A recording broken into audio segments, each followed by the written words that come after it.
it's a reminder that I think the journey towards a more perfect union is ongoing.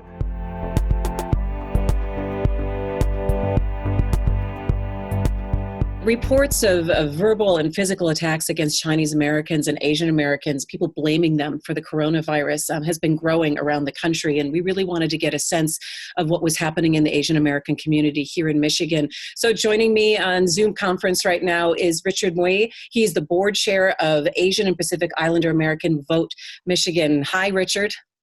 Thank you, Christy. And also joining us is Ronald Hwang. He is an attorney, and he's also teaching Asian American history at the University of Michigan, and he also worked on the Vincent Chin case back in the 80s here in Michigan. Hi, Roland. Hello, Christy. How would you compare the atmosphere that we're living in right now compared to the 80s and after the murder of Vincent Chin, when racial animosity towards Asian Americans were really at an all-time high in our area? I'd say the fear in the community is perhaps the same.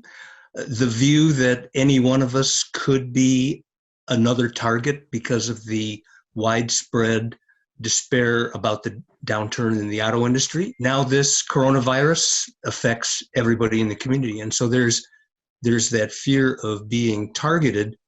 And it is based on anecdotal information that we have now. We're busy collecting information about people who are called names.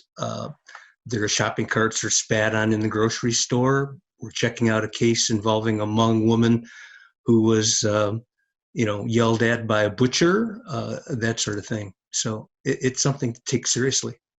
Yesterday, on Monday, President Trump came out actually and made a statement saying it's important we totally protect our Asian American community in the United States and all around the world. Roland, he can say a statement like that, but if he continues to refer to coronavirus COVID-19 as a Chinese virus, what does that message send? It's kind of a mixed message.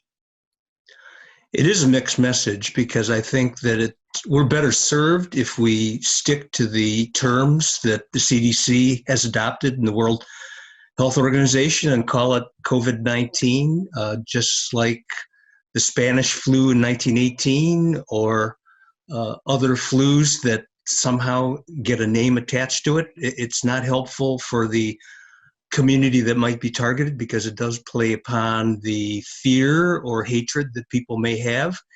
So, Richard, when people need to feel safe, do you feel that enough is being done? I mean, we've heard from the Attorney General here in Michigan who has talked about please report any incidents to police or call our hate crimes hotline. Is there enough that's being put out there for people to feel safe in some way? I'd like to think so.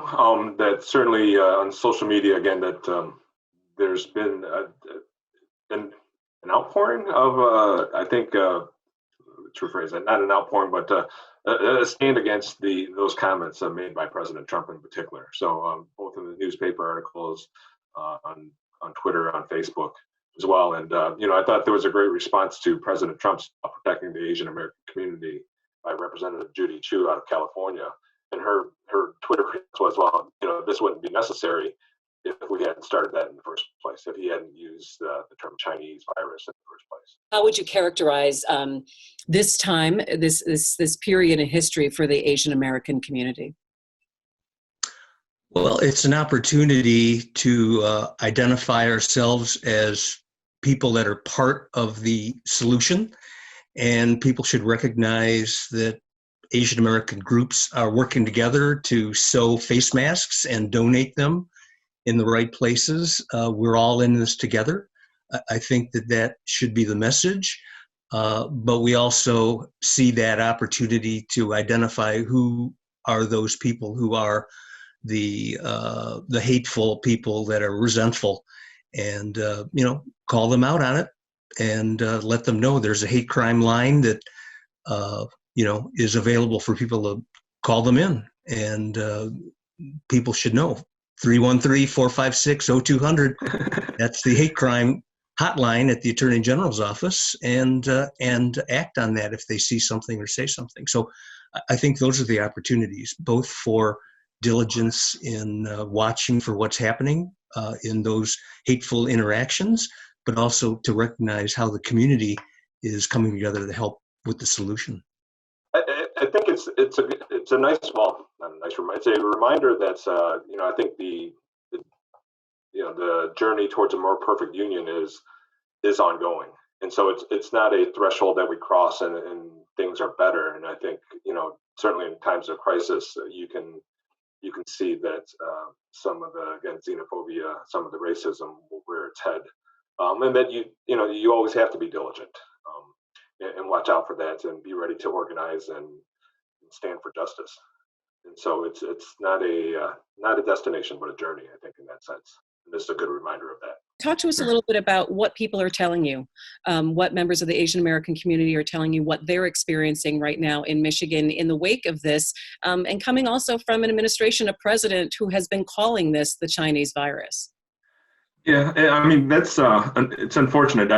Because of the social distancing, it's been more through the social media that I've heard of incidents that, and maybe not so much here in Michigan, but certainly around the country that you have verbal abuse. And just this incident, walking past somebody in the grocery store and they'll yell coronavirus or call them a name. There's been some physical assault, some reports of physical assault and being spat upon. And it is really unfortunate that we should be focusing on tackling this pandemic here and getting it under control. But unfortunately, some people have taken this opportunity to raise the xenophobia. How do we get this conversation out here past maybe private Facebook groups? How do we, emerge this more into the mainstream of we need to stop this?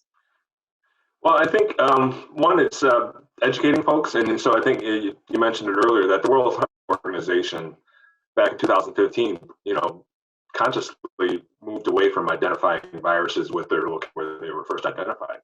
Just it creates a stigma against either that area or culture or a group of people.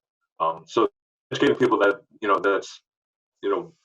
they have moved away from that policy, because I've seen others refer to like the Spanish flu, and people didn't complain then back in 1918. But certainly the World Health Organization, I think, has learned that lesson. And I think the second thing is just being an ally. And so when you see, I've seen instances posted where there are people that intervened when there's incidents going on. Not necessarily here in Michigan, but I think in New York subway system before they went in more social distancing. But so to be an ally there, I think is important. And it's not just at this time, but any time. So when you see acts of racism or injustice, that speak up, regardless of who you are or what ethnicity you are. Find more at onedetroitpbs.org or subscribe to our social media channels and sign up for our One Detroit newsletter.